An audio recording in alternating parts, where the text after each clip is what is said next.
वारी कळलेली पिढी असते, त्यांच्या अनुभवांचे धडे असतात आणि म्हणून वारकरी चालती बोलती पुस्तकं वाटतात।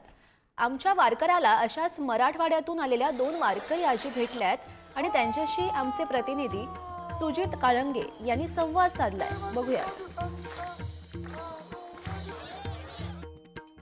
रामकृष्णारी मंडळी, आपण आता पालखी तळावर आहे। या पालखी तळावर माणसांशी नाही तर अनुभवांशी बोलता येतं।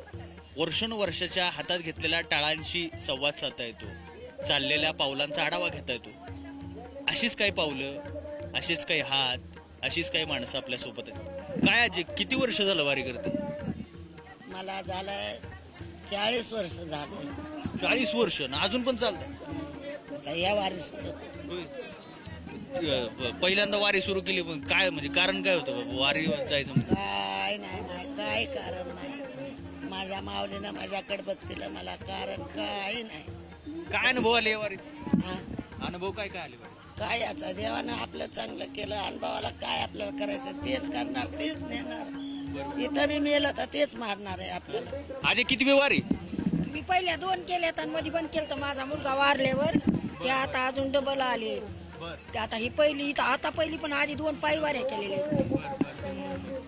मग काय म्हणजे कसं वाटतं? इकडं आल्यास घराकडे ध्यान येत नाही, काय नाही वाटतं, इकडंच राहावं, रमला जीव 1 महिनाभर। किती मोकळं इकडं वाटतंय, निवांत वाटतंय।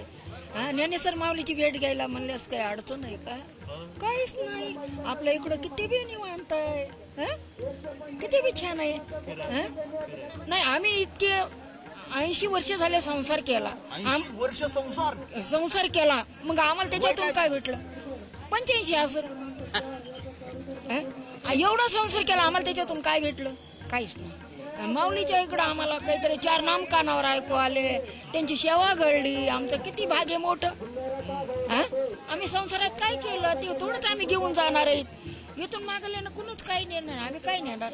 सोन्यासारखं जीवन जगायचं असलं तर अशा सोन्याच्या वाट्यावरनं चालावं लागेल, त्यासाठी माऊलीचं बोट धरून चालावं लागेल, हे असणी कळलंय।